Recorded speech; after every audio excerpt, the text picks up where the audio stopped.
So, ayan guys, ginisa ko muna ang aking karne. Ayan, hanggang sa lalabas yung kanyang mantika para mas masarap yung luto ng ating pakbet. And then, sa isa kong kawa, ayan, nilagay ko na yung garlic, ginger, at saka yung aking kamatis.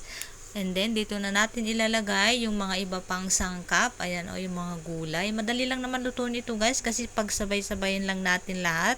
Ayan, nilagay ko na yung long beans, ampalaya, ayan, at saka yung ating eggplant. Pero syempre, dahil ayaw kong malanta yung aking okra, mamaya ko na ilalagay. O, di ba guys?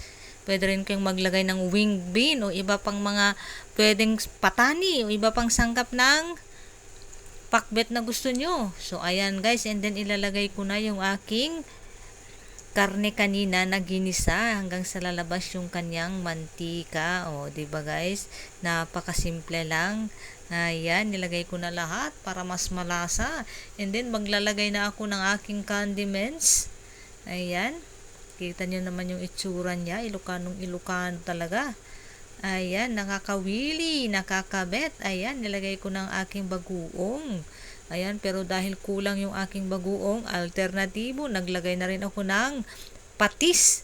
O, di ba guys? Dahil nakulangan o nagkulang yung aking bagoong.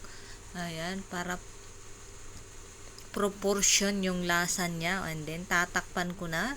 Hayaan ko lang siya na kumulo guys hanggang sa maluto.